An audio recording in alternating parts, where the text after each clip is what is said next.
So, ito si Nilis Guerra. So, ang topic ngayon ay ang pakikipagsapalaran sa trabaho sa labas ng comfort zone mo o sa bahay.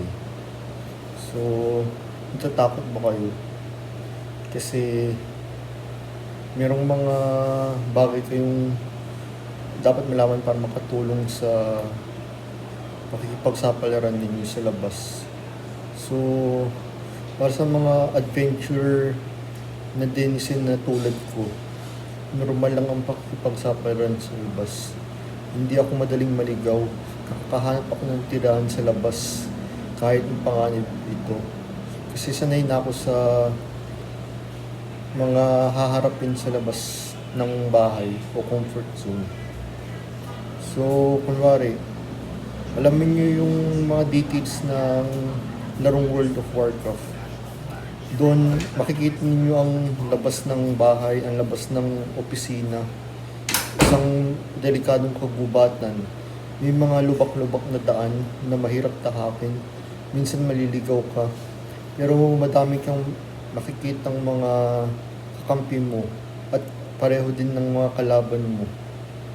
Either mga kakampi mong sundalo o kalaban mong mga halimaw o kapwa tao. Yun ang laro ng World of Warcraft. Kaya malaki ang itulong nun sa survival ko sa labas.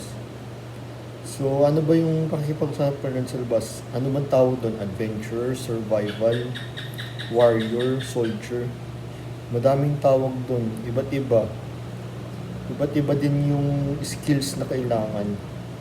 So, pero kahit na isa ka lang hamak na cook, makakatulong yun para makakain ka sa labas. Kahit isang hamak ka lang mangingisda, kaya mong makaligtas sa dagat at mabubuhay ka sa mga lamang dagat. Kahit isang hamak ka lang na karpintero, makakagawa ka ng sasakyang kahoy para itawid ka sa mga lubak-lubak na daan para hindi ka madaling mapaltos ang paa. Lahat yun konektado sa World of Warcraft.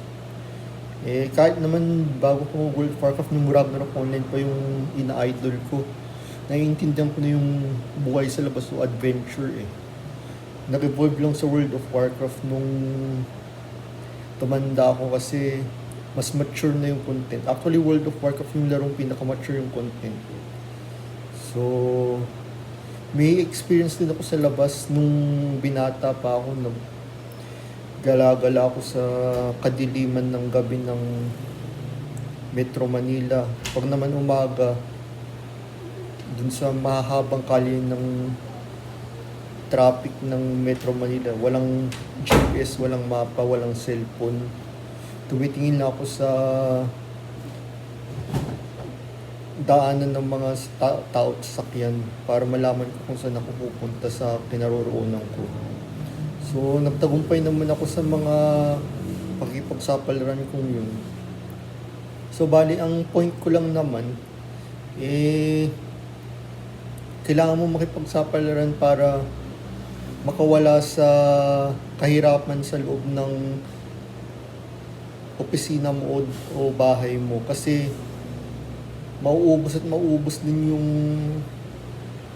resources niyo sa loob ng opisina at bahay Saan ka pupunta? Di kung saan tinambak yung lumabas na resources sa labas ng bahay niyo o sa opisina.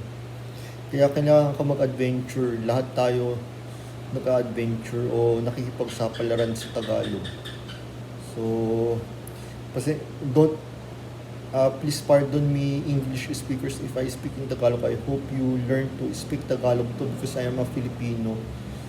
And I am comfortable in speaking in Filipino today because Filipinos need to understand this.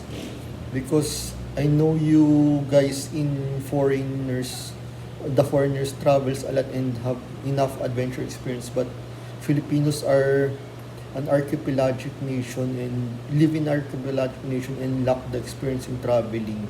Do not know that generally at all, but native Filipinos are confined in their comfort zone. So I try to help them by speaking my native language Filipino. So yun lang guys. So see you again sa mga next videos ko.